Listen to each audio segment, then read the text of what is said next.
Mason Reeves stood at his kitchen window, coffee gone cold in his hands, watching the Montana snow melt into mud around his barn.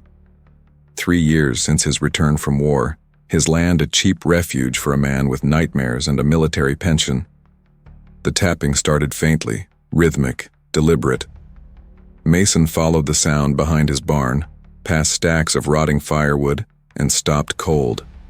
A cage, 4 feet tall, partially hidden beneath a tarp. Inside was a girl, no older than 12. Thin wrists wrapped around rusted bars, knuckles raw from tapping. Dirty blonde hair hung in tangles, her face smudged with tear-cleared trails. She wore clothes too big for her frame, a man-s flannel shirt, torn jeans, no shoes. "Jesus Christ," he whispered, surging forward. The padlock was new, incongruously shiny against the rusted metal. The girl recoiled as he approached. "It is okay. I am not going to hurt you." How long had it been since he'd spoken to anyone? Weeks, at least. "I'll be right back." Mason returned with bolt cutters, his hands steady with combat breathing. 4 in, 4 hold, 4 out. The lock gave way with a satisfying snap. He swung the door open and stepped back. She didn't move at first, just stared at the open door as if it might be a trick. "You can come out," Mason said. Slowly, she unfolded herself, crawling forward before carefully standing. Mason noticed a folded paper tucked into the cage's corner. He unfolded it, reading 5 block-lettered words. "She's worth nothing to me." Something cold settled in his gut, the feeling he had before clearing houses in Fallujah. "My name is Mason," he said, pocketing the note. "This is my ranch. Do you have a name?" Her eyes darted around, taking in the open sky, the path to the house. "Lily," she finally whispered. The word cracked from disuse. Mason's cabin was sparse. Kitchen, living room with wood stove, bedroom, bathroom. Hirsch never bothered decorating. The walls faded beige. His only personal touch, a folded flag in a triangle case on the mantel. Lily emerged from the bathroom with face and hands scrubbed clean, freckles visible across her nose, hollow cheeks, wariness in her hazel eyes. She ate the eggs Mason prepared methodically, like someone who knew hunger wasn't temporary. "Lily, I need to call someone. The police or—" "No." The fork clattered to her plate. "They said they'd find me if anyone called. They said they always know." "Who are they, Lily?" "The men. The ones who kept us." The word hung in the air between them. "Us." "There are others?" Mason asked, his voice steady even as something in him screamed. Lily nodded. "There were 5 of us. At the house. Then they took me away, put me here." Her voice caught. "They said I wasn't behaving right, that I needed to be taught." Mason felt sick. He'd seen human cruelty overseas, bodies in ditches, villages raised, children as shields. He'd thought Montana's vastness would insulate him from humanity, its worst impulses, but evil finds empty spaces. "You were safe here," Mason said, the words feeling both true and like a lie. He didn't know who had written that note, who had put her in that cage. He didn't know if they would come back, but one thing crystallized with absolute certainty. He would die before letting anyone take this child again. He made up the spare room bed, showed her the lock that worked from inside. "Get some rest. I'll be right outside if you need anything." "Lily," he said quietly before leaving. "That note in the cage. You know it is not true, right?" Her eyes met his, containing the same emptiness he sometimes faced in the mirror. "How would you know what I am worth?" The door closed, the lock clicking into place. Mason spread the note flat on the kitchen table. "She's worth nothing to me." The careful lettering, the deliberate pressure. Someone had calculated that a man like him, isolated, damaged, would either ignore her or dispose of her himself. They had misjudged him. Badly. Mason considered his phone, then set it down. Not yet. Not until Lily felt safe enough to tell him everything. Outside, a storm gathered over the pines, Mason checked the locks, drew the curtains, and settled onto the couch, his service pistol within reach. Sleep wouldn't have come tonight. Instead, he listened to the wind rising, to distant thunder, to the soft sounds of a child breathing behind a locked door. A child who had found her way to him like some terrible test of his humanity. Or perhaps, a chance at redemption. Morning came with relentless brightness. Mason had dozed fitfully on the couch, jerking awake at every creak of the cabin. He heard the soft click of a door opening down the hall. Lily stood in the doorway, hair wild, eyes hollow with interrupted sleep. "You already still here?" she said, surprise evident. Mason nodded, setting his gun aside casually. "Told you I would be." "Most people lie," she said with a shrug that tried too hard to be casual, a child playing at being unaffected. While making pancakes, Mason watched Lily staring through the window at the cage. "We should talk about who put you there," Mason said. "You have nightmares too," Lily replied instead. "I heard you. You were talking in your sleep." "What did I say?" "Names. You said Diaz a lot. And stay down." "Were you a soldier?" "Marine," Mason corrected automatically. 3 tours in Iraq, 1 in Afghanistan. "Did you kill people?" The question hung blunt and unavoidable. Mason considered lying, then decided against it. She'd seen enough ugliness to deserve honesty. "Yes," he said simply. Lily nodded as if confirming something already intuited. "The men who took us, they like hurting people too." "It is not the same," Mason said sharply, then regretted his tone when she flinched. "War is complicated, but what they did to you, that is just cruelty. No justification exists." "They think there is," Lily said, her voice dropping to nearly a whisper. "They say we being saved." "Saved from what?" "From becoming what our mothers were." A chill ran through Mason. "Where is your mother?" She shrugged again, that too casual gesture. Dawn, no. Haven had seen her since I was 8. She did drugs, worked the street sometimes. My grandmother took care of me, but she died last year. Her voice hitched. The social worker was supposed to take me to a foster home, but we never got there. "How long have you been with these men?" 10 months, I think. It is hard to keep track. Lily picked at her pancakes without eating. "There is the man who runs things. We call him Sir. Then the others who bring food, sometimes new girls. They take pictures." Mason fought to keep his expression neutral, though rage burned in his gut. "The other girls, how old are they?" "Younger than me, except Tara.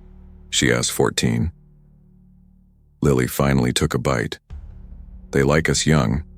Sir says it buys easier to train us right."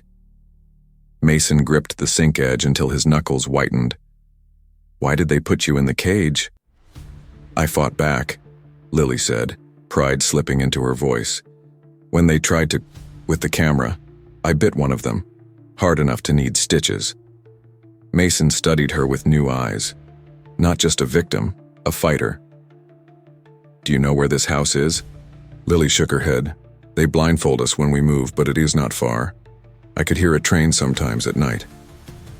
The railroad tracks ran about 5 miles south through Taylor Creek, a small, forgettable town where Mason sometimes bought supplies. "We need to call the police," White Mason said. "No." Lily OS fork clattered down. "They have people. A cop even came to the house once, just talked to Sir and left. They laughed about it after." Mason OS hand froze midair. Small towns, corrupt officials, he had seen it overseas, never imagined it happening here. "Okay, no police, not yet, but we need to help the others." "How?" Lily asked, her voice small. "They'll hurt them if they know I told." "I need you to trust me," Mason said. "I won to let that happen." "Why do you care? You done it even know me." The question echoed his own from the night before. "I knew someone like you once," he found himself saying. "In Fallujah. A little girl, maybe 8. We found her hiding after her neighborhood got hit. Everyone else was gone." Lily watched, silent. "Protocol said to call it in, let local authorities handle it. But things were complicated there. Local police weren't always friendly. Sometimes kids disappeared. Mason rubbed his face. My commander decided to follow protocol anyway. Hand her over. What happened to her? Mason shook his head. I don't really know. We moved out the next day, but I've always wondered. He met her eyes. I am not making that mistake twice. Something passed between them. Not trust exactly, but recognition. Two broken people seeing the jagged edges in each other. Mason gave Lily some of his clothes and found old boots she could wear with newspaper stuffed in the toes. I need to go into town, he said. Get you proper clothes, food. Will you be okay for a couple hours? Fear flashed across her face. What if they come back? Mason retrieved his service pistol. You know how to use this? Lily nodded, surprising him. My grandmother taught me. This one S loaded, Mason said evenly. Safety S on. Anyone comes that isn't Timmy, hide in the bathroom, lock the door, take this with you. In Taylor Creek, Mason quickly gathered girls' clothes, toiletries, and food. Mrs. Harker at the general store raised an eyebrow at his selections. Didn't it know you had family visiting? Niece, Mason lied smoothly. My sister S kid, staying with me while she sorts some things out. The bell jingled as Sheriff Webb entered, his substantial frame filling the doorway. His eyes drifted to Mason S purchases. Reeves, Dondi often see you in town. Just needed supplies. Webb BS eyes lingered on the girl S clothing. Didn't he know you had kids? Niece is visiting. My sister GS going through some things. That right? Webb stepped closer, examining Mason. Funny, I don't recall seeing any visitors coming down your road lately. The implication was clear. Webb had been watching his property. Or someone had. She came in yesterday. Late. Webb nodded slowly, calculating. Well, you should bring her by the station sometime. My wife keeps candy for kids. The threat was veiled but unmistakable. Mason felt his combat instincts flaring. I'll keep that in mind, he said, collecting his bags. Why she is shy though, been through a lot. Webb's eyes hardened. Haven Tiwial. Mason made one more stop, the hardware store. Additional locks for doors and windows, motion sensor lights, a shotgun and shells. As he drove back, checking his rear view obsessively, Mason thought of Diaz bleeding out in an alley half a world away, whispering, Make it count, Reeves. Whatever comes next, make it fucking count. Mason pressed harder on the accelerator. He'd been sleepwalking for 3 years, numb to everything except his own pain. Now, finally, he was awake. Nothing seemed disturbed when Mason returned. No strange vehicles, no signs of intrusion. He knocked 3 times before entering, their agreed-upon signal. Lily appeared in the hallway, Mason Esperetta gripped in both hands, pointed down but ready. Relief flooded her face when she saw him. Just me, Mason assured her, locking the door. No one followed. When Lily emerged from the bathroom in new jeans and the purple hoodie he de-bought, Mason delivered the news. Sheriff knows you here, said he has been watching my road. Lily froze, panic flashing across her face. Was it Webb? Tall man, heavy, scar on his chin? Mason turned slowly. You know him? She nodded, sinking onto the couch. He comes to the house sometimes. Not as much as the others, but he knows, sir. The confirmation hit Mason like a physical blow. Not just corruption in theory, the local sheriff was actively involved. We need to leave, Mason said, mind racing.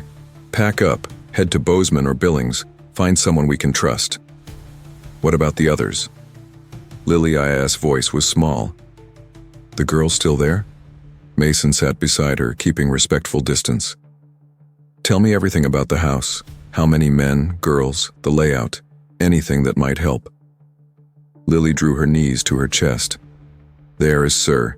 He runs everything. Then 5 or 6 others who come and go. They call themselves the family. At least 2 men are always at the house with guns. And the girls? 5, including me. Now 4, I guess. Her fingers worked at a loose thread on her jeans. Tara is the oldest at 14. Then me, Zoe, S9, Sophie, S7, and Mia, she just turned 6 last month. Children.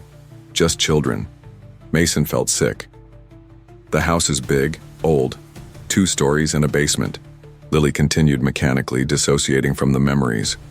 We stay in the basement mostly. A big room with mattresses, a bathroom. When they taking pictures, they bring us upstairs. Windows in the basement? She shook her head. Small ones up high. Too small to fit through. I tried. Doors? One at the top of the stairs. Heavy. Always locked from outside. She hesitated. There is another door down there too, always locked. I heard them talking once. I think there's a tunnel. For emergencies. Do you remember anything about the location? Lily closed her eyes, concentrating. It's out of town, but not far. There is a big dead tree in front. You can see train tracks from upstairs windows. And there is a weather vane on top. A rooster. You're not really thinking of going there? Lily asked, studying his face. They'll kill you. Son, I'm not leaving those kids, Mason said, the decision solidifying even as he spoke. But first we need to get you somewhere safe. No. The word was firm, surprising in its force. I am not leaving them either. They get like my sisters now. We protect each other. Mason recognized the look in her eyes, the same determination he had seen in young Marines facing impossible odds. It's too dangerous. He tried anyway. I know that house, Lily countered. Where everything is, where they keep guns, which floorboards creak, you need me. She was right, and they both knew it. We need a plan first, Mason said. And backup. I know some guys, ex-military, good men. We don't have time, Lily said urgently. Sir was talking about moving everyone soon. He said the setup was compromised. That was right before they put me in the cage. When was this? 3 days ago. Which meant whatever moving entailed could happen anytime, or already had. All right, we'll do recon tonight. Just looking, understanding what we dealing with. They spent the afternoon preparing. Mason cleaned his weapons while Lily drew a rough map of the house and grounds, marking guards and positions in dangerous areas. Why did they put you in that cage on my property? Mason finally asked. I heard them talking. Sir was angry about something. He said you were becoming a problem, asking questions in town. Mason frowned. I barely go to town. He said something about property disputes and poking around where he doesn't belong. 3 weeks ago, Mason had received a notice about a property line dispute. Supposedly his land encroached on someone else, as southern border. He made calls, checked records, asked questions. He unknowingly stumbled onto their operation. Whoever owned that adjacent land, that must be where the house was. It is connected, Obi, Mason said. The property dispute, the cage. They were testing me. Testing how? To see what kind of man I am. What I'd do finding a girl in a cage with a note saying she was worthless. The implication hung heavy. They'd have been gauging whether he was someone who might be recruited or needed elimination. We move now, Mason said, standing abruptly. They parked Mason Isya's truck on an unused logging road and approached through the trees. Through breaks in the forest, a light glowed. A large 2-story house with peeling paint. And there, silhouetted against the night sky, a rooster weather vane. From behind a fallen tree, they observed the property. A black SUV in the circular driveway. 2 men smoking on the porch. One heavyset, unmistakably Webb. Webb, Lily whispered, tensing beside Mason. The front door opened. A 3rd man emerged, tall and slender with silver hair, carrying himself with authority. Sir, Lily breathed, shrinking back instinctively. The men talked, voices carrying faintly across the yard. Transport arranged for tomorrow night, the silver-haired man was saying. New location, yes, ready. We are retaking the merchandise in 2 vehicles. All of it? Webb asked. No choice after the incident. Too many questions now. We'll reestablish elsewhere. Mason felt Lily trembling beside him. Tomorrow. They were moving the girls tomorrow. They were going to move them, Lily whispered, panic edging her voice. "We have to do something now." Mason was already calculating. 2, possibly 3 men in front. Unknown number inside. Armed, organized. Girls in the basement. Possible tunnel exit. "We going back," he said firmly. "We need equipment, a proper plan." And I listen to me. Mason cut her off, voice low but intense. "Have we done this before? Cleared buildings, extracted civilians. If we go in half-cocked, people die. The wrong people." Back at the cabin, Mason opened a trunk from his bedroom closet. Tactical gear he hadn't been able to part with. Vest, combat knife, zip ties, red-filtered flashlight, face paint. The tools of his former trade. "You've done this before? For real?" Lily said from the doorway. "Yes, many times." "Were you scared?" Mason considered the honesty the question deserved. "Every time. But fear keeps you sharp if you control it." I am coming with you," Lily said, chin lifting in determination. Mason shook his head. "Absolutely not. What if something happens to you? What if you don't come back?" Her voice cracked. "I need to be there. I can help. I know that house." Mason studied her, seeing past the child to the survivor beneath. He recognized her desperation, the need to take action to reclaim control in a world gone mad. "You stay behind me," he finally said. "Do exactly as I say. If I tell you to run, you run. No arguments." Relief flooded her face. "I promise." They returned to the house near 2 a.m. when even the most hardened criminals sought sleep. Only one downstairs window and a single upstairs light remained illuminated. "The basement door, where is it?" Mason whispered. "Side of the house. Storm cellar style, 2 doors that open outward. Locked, padlock and chain." Mason nodded, retrieving bolt cutters from his pack. "And the tunnel exit you mentioned?" "I do not know exactly, just a door they keep locked in the basement." "Listen carefully," Mason instructed. "I don't cut the lock, we go in, stay behind me. If there's trouble, any trouble, you run back to the truck. Keys are in the wheel well." "I don't know how to drive," she whispered. "Then hide in the woods, wait for daylight, follow the logging road out." They moved from forest cover to the yard's edge. The cellar doors were exactly as Lily described. Slanted wooden doors secured with a heavy chain and padlock. Mason severed the metal with one sharp snap, then carefully lifted the doors to reveal concrete steps descending into darkness. The basement air was damp and stale, heavy with mold and something worse, the lingering scent of fear. Mason's red-filtered flashlight revealed a hallway with an open laundry room to the left and a heavier door ahead, the one to the main basement. It was locked, as expected. Mason pried it open carefully, the door frame splintering with a soft crack. He froze, listening for any reaction from above. Nothing. Inside was a large open space with several mattresses on the floor, scattered with thin blankets. A toilet and sink stood in one corner, partially screened by a hanging sheet.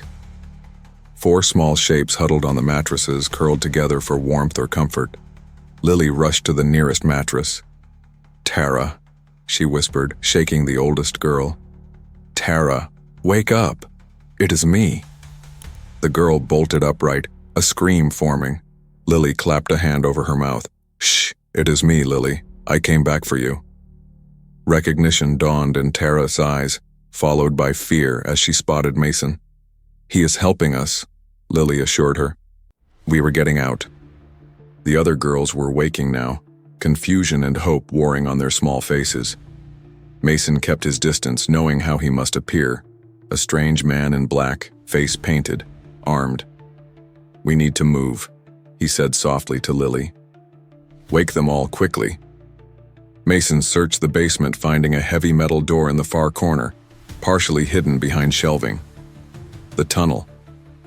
He cut through this padlock as well, revealing a narrow passage with concrete walls, dirt floor, and unlit bulbs strung along the ceiling. "Found the tunnel," he called softly. "Get them ready."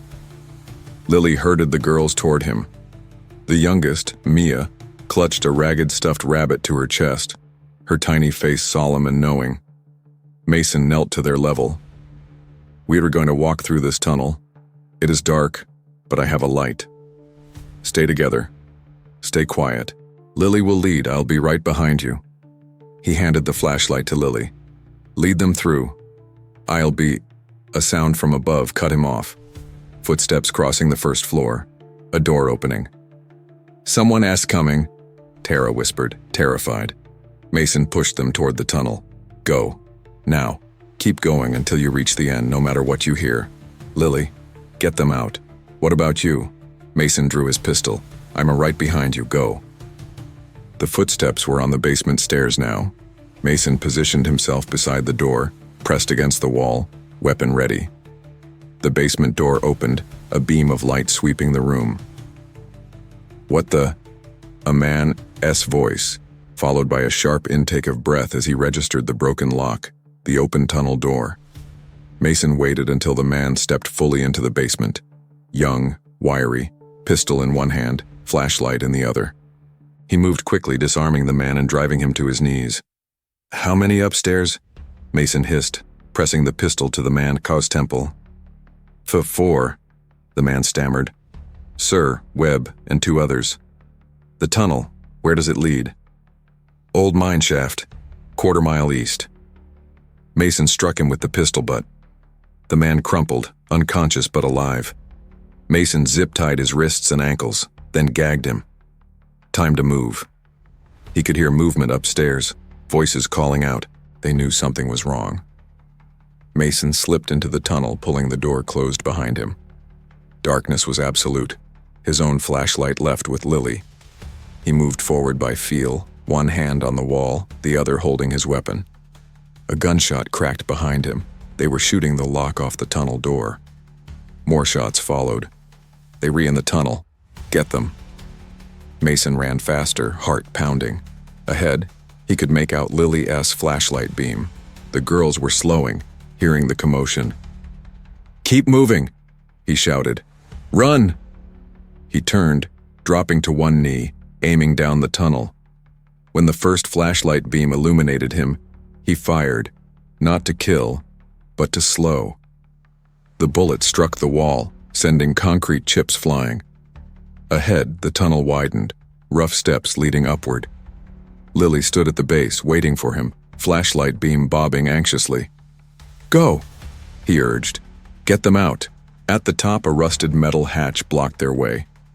Mason shouldered past the girls, throwing his weight against it. It didn't budge. Locked from outside, Tara said, despair in her voice. Mason braced himself, driving his shoulder into it repeatedly. Metal groaned, rust flaking away. Behind them, flashlight beams appeared at the base of the steps. A shot rang out, the bullet embedding in the dirt wall. The youngest girl screamed. Mason turned, shielding the children with his body, firing back down the steps. A cry told him he'd hit someone. When I break this open, he told Lily urgently, take them and run. East, toward the rising sun. There's a logging road 1/2 mile that way. What about you? Mason didn't answer. He slammed into the hatch one final time. The metal screeched, the bar outside breaking or bending. The hatch swung open. Cool night air rushed in, stars visible in the black sky. Dawn wasn't far off, a faint lightening along the eastern horizon. Go, Mason urged, helping the smallest girl up first, then the others. Only Lily remained, stubbornly staring at him. I am not leaving you, she insisted. Fine, but run. Don't stop for anything. They emerged beside an abandoned mining operation, a small wooden structure collapsing with age, rusted equipment scattered about. Beyond it, trees, sanctuary. Mason slammed the hatch closed. Behind them, it burst open. Webb appeared, his bulk unmistakable even in dim light. The sheriff raised his weapon. Mason fired first. The shot echoed through the trees. Webb staggered backward, clutching his shoulder, disappearing back into the hatch. Run! Mason shouted. They fled into the trees, Lily grabbing Mia's hand, Tara taking the other. Mason followed, constantly looking back. Behind them, shouts and flashlight beams cut through the night. Stop, he whispered, catching up to Lily. We need to hide. A fallen tree created a natural cavity beneath its roots. They crawled into the sheltered space, Mason positioning himself at the entrance, gun ready. The flashlights drew closer. Male voices coordinated their search. One sounded controlled, authoritative. "Sir?" "They heading for the road," the voice commanded. "Two of you circle north, cut them off." The flashlight beams moved away, heading north. Mason allowed himself to breathe. They guessed wrong. "What now?" Lily whispered. "We circle south, make for the main road, flag down help." Tara made a small, desperate sound. "They own the police." "Not all of them," Mason countered. "Not state troopers. Not FBI." Hope flickered across their faces, fragile but present. After resting briefly, they moved south, staying under forest cover. The horizon was lightening when they heard an engine, a vehicle on the logging road moving slowly. Searching for them. Through the trees, Mason recognized the SUV from the house, creeping along with a spotlight sweeping the forest edge. The silver-haired man, Sir, operated the spotlight. Mason raised his pistol, sighting on the driver. One shot to disable the vehicle, another for the leader, if necessary. His finger tightened on the trigger. A memory surfaced. Diaz in that Fallujah alley, blood pooling. "This isn't why we came here, Reeves. Not to become them. Promise me." Mason had promised. He lowered the weapon slightly, aiming instead at the front tire. The shot cracked through the dawn stillness, the tire exploding. The SUV swerved, then accelerated away. They'd be back, with reinforcements. They reached the main highway just as the sun broke the horizon. Mason instructed the girls to spread across the shoulder, more visible that way.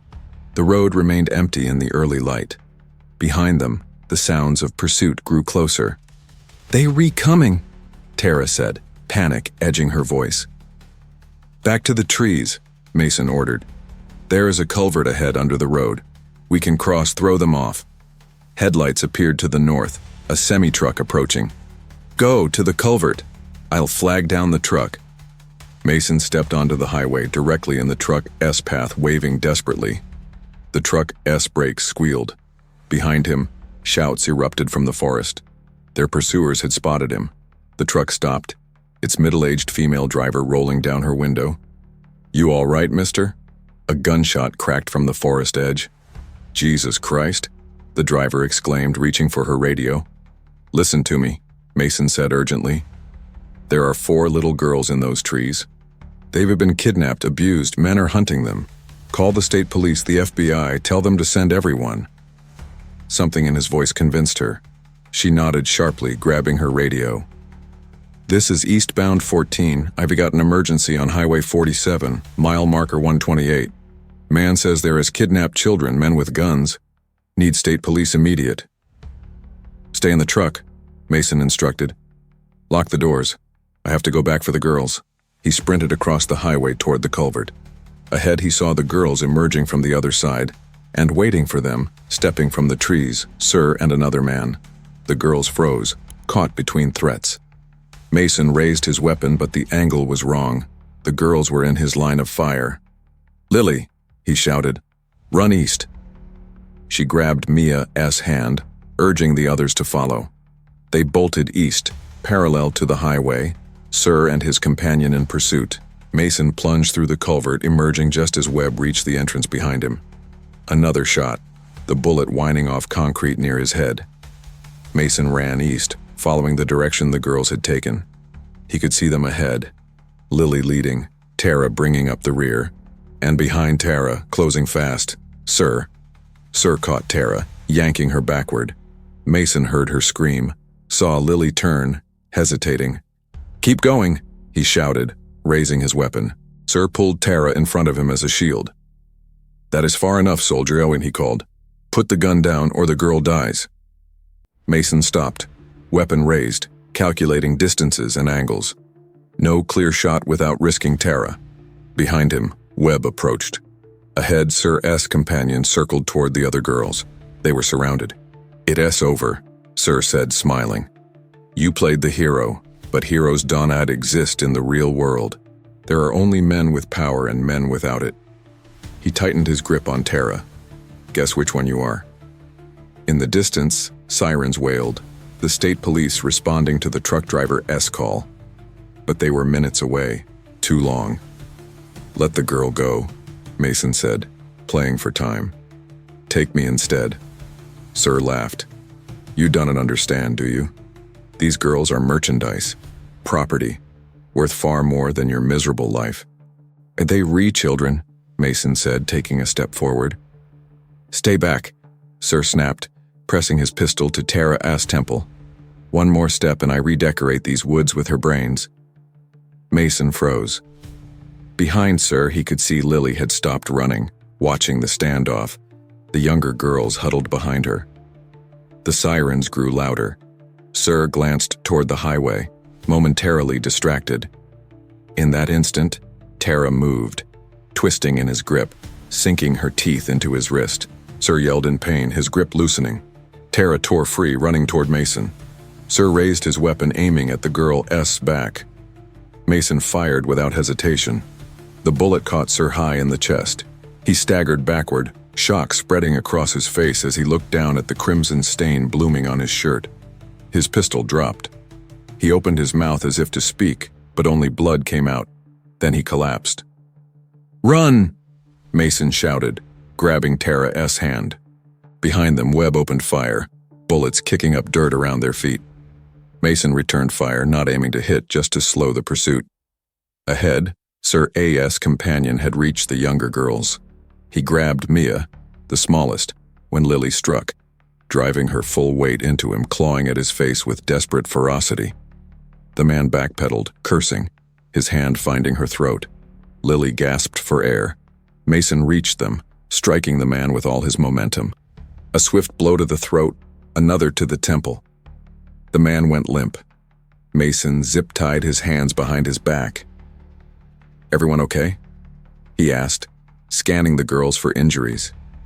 They nodded, eyes wide with shock and fading adrenaline. Lily rubbed her throat, already bruising. The sirens were nearly upon them now. In the distance, Mason could see flashing lights on the highway. There, he pointed. The police, that S where we were going. But Webb is police, Tara objected, fear in her voice. Not all of them, Mason assured her. Not the ones coming now. They moved as a group toward the highway, the younger ones clustered in the middle, Mason and Lily on the outside, alert for threats. Officers were deploying, weapons drawn, taking cover behind their cars. Stay behind me, Mason instructed. Hands visible, move slow. They emerged from the tree line, Mason in front, empty hands raised. We have children here, he called. They need protection. The officers tensed, weapons training on him. One stepped forward, using his vehicle door as cover. Drop any weapons and get on the ground. There are armed men in the woods, Mason called back. They are after these children. I am putting my weapon down, but these girls need immediate protection. Slowly, telegraphing his movements, Mason placed his pistol on the ground and stepped away from it. The girls remained behind him, terrified but trusting his guidance. The children can approach, the officer called. Slowly. Mason nodded to the girls. Go to them. Tell them everything. I'll be right behind you. Lily shook her head. Not without you. I'll be fine, Mason assured her. They need to get you safe first. That is what matters. You promised, Lily said, her voice breaking. You said you would not leave. Mason knelt before her, meeting her eyes. And I won tea. But right now you need to lead them. Get your sisters to safety. Can you do that? Lily held his gaze, then nodded, straightening her shoulders. She took Mia's hand, gestured for the others to follow, and began walking toward the police line. Mason remained kneeling, hands visible, watching them go. The officers, attention divided between him and the approaching children. A movement in the trees caught Mason's attention. Webb emerging from cover, weapon raised, not aiming at Mason but at the girls. At Lily, everything slowed. Mason saw Webb's finger tightening on the trigger. Saw Lily, exposed, her back to the threat. Saw the future collapsing into a single terrible moment.